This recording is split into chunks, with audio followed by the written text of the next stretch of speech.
Assalamualaikum warahmatullahi wabarakatuh. Perkenalkan, nama saya Milenia Alia Puspita. Saya dari jurusan Etika Kebidanan Universitas Aisyah Yogyakarta. Saya berada di sini untuk memenuhi tugas daring asuhan komunitas kebidanan. Saya akan menampilkan mengenai SAP, yaitu Satuan Acara Penyuluhan, dengan tema kehamilan pada remaja. Begitu saja.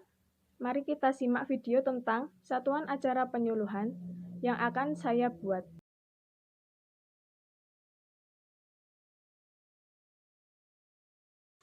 Assalamualaikum warahmatullahi wabarakatuh.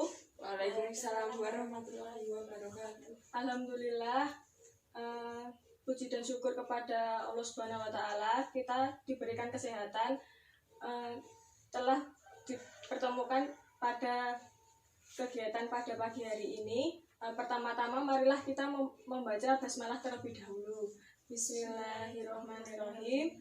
Perkenalkan, di sini saya Milenia Alia Puspita dari Universitas Aisyah Yogyakarta, jurusan D3 Kebidanan.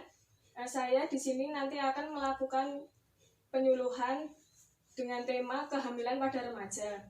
Tujuan penyuluhan ini saya harapkan dapat meningkatkan pengetahuan dan kalian bisa memahami materi-materi yang sudah saya berikan. Nanti materi pokok yang akan saya berikan adalah pengertian kehamilan remaja, faktor kehamilan remaja, bahaya pada kehamilan remaja, akibat seks pranikah, cara menghindari seks pranikah, faktor yang mempengaruhi perilaku sosial pada remaja, pengertian aborsi, dan akibat aborsi. Baik, langsung saja kita masuk ke dalam materi.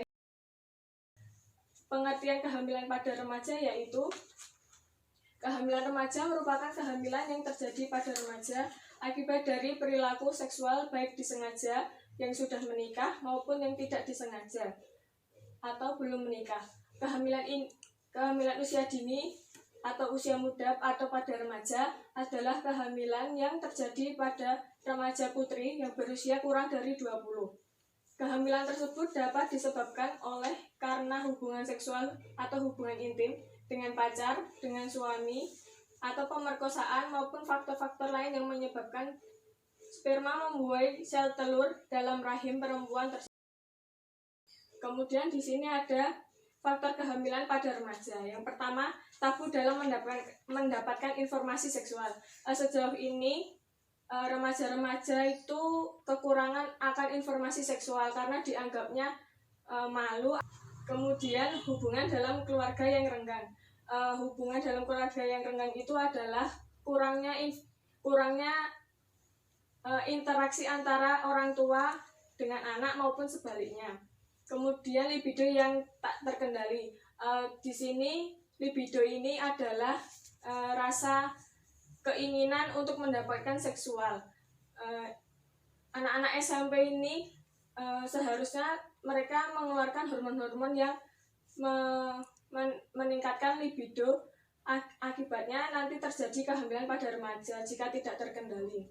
Kemudian ada faktor ekonomi yang serba kekurangan dikarenakan remaja-remaja atau orang-orang yang lainnya itu terbatas akan ekonominya sehingga mereka memilih jalur menjadi pekerja seksual dikarenakan mereka kekurangan ekonominya.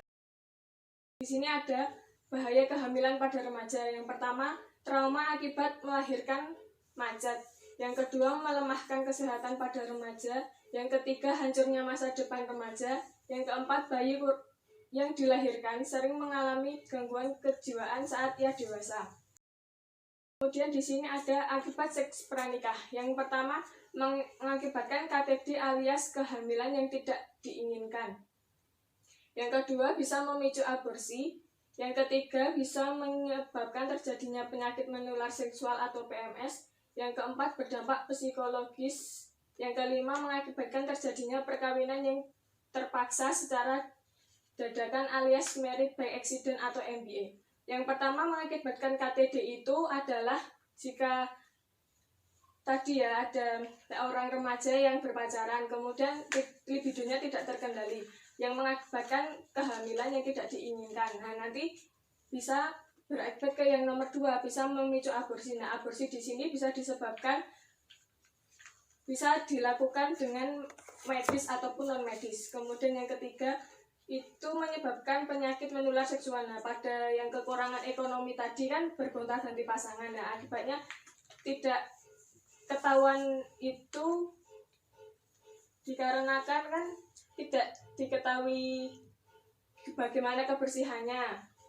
Nah, nanti bisa terjadinya PMS tersebut. Yang keempat, psikologis. Nah, nanti bisa jika hamil di luar nikah itu kan mendapatkan cemoohan dari tetangga-tetangga atau dikucilkan. Dan nanti akan berdampak ke psikologisnya. Terus yang kelima, terjadinya perkawinan. Dikarenakan kehamilan tadi itu diharuskan untuk menjalankan yang namanya perkawinan. Nah, perkawinan di sini biasanya tidak ada rasa saling suka atau saling sayang. Kemudian nanti bisa berdampak pada yang namanya perceraian. Kita lanjutkan yang ini, apakah sih cara menghindari seks pranikah itu?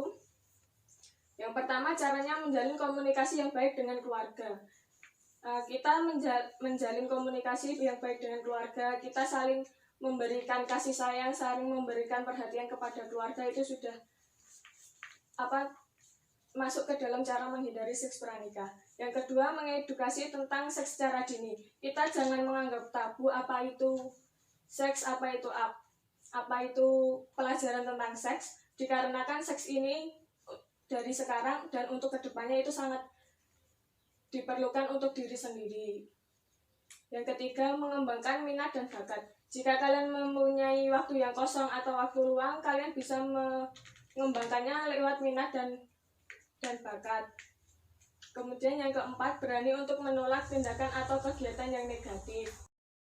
Faktor yang mempengaruhi perilaku sosial pada remaja, yang pertama itu dalam keluarga.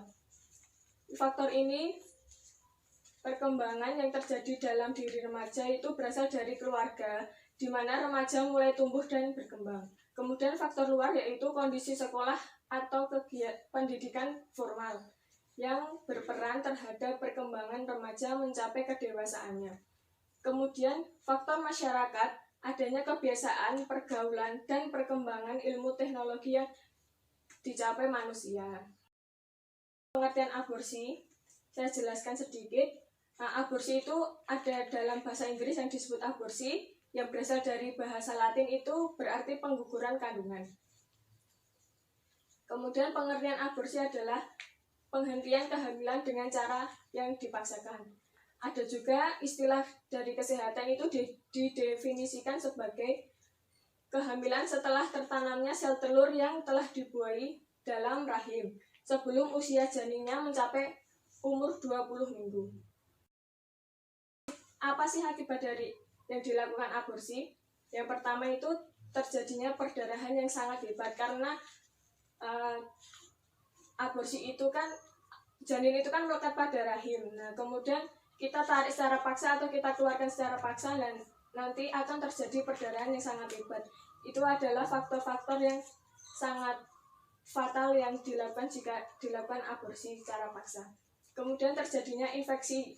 Infeksinya bisa di rongga panggul, lapisan rahim, atau bahkan bisa kandungan menjadi sobek. Kerusakan leher rahim yang menyebabkan kecacatan pada anak berikutnya.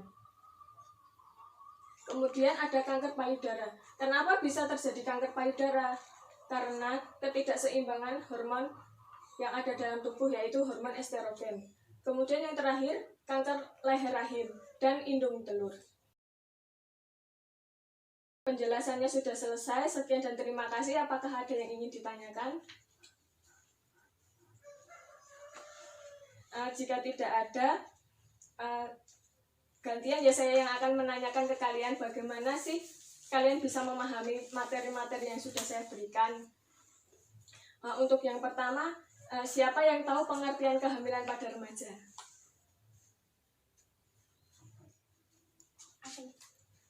Kehamilan pada remaja putri umurnya kurang dari 20 tahun. Ya, benar. Ada lagi yang bisa menjawab? Saya, Mbak. kehamilan yang terjadi pada remaja baik disengaja maupun tidak disengaja. Baik, semuanya benar ya. Saya mau tanya lagi, siapa yang tahu bahaya-bahaya dari kehamilan pada remaja? Saya, salah satunya kesehatan remaja yang melemah. Oh ya, benar Mbak. Ada lagi yang bisa menjawab? Hancurnya masa depan. Bisa itu Mbak. Kemudian saya yang terakhir ingin menanyakan bagaimana cara menghindari seks pranikah? Salah satunya mengedukasi tentang seks secara dini.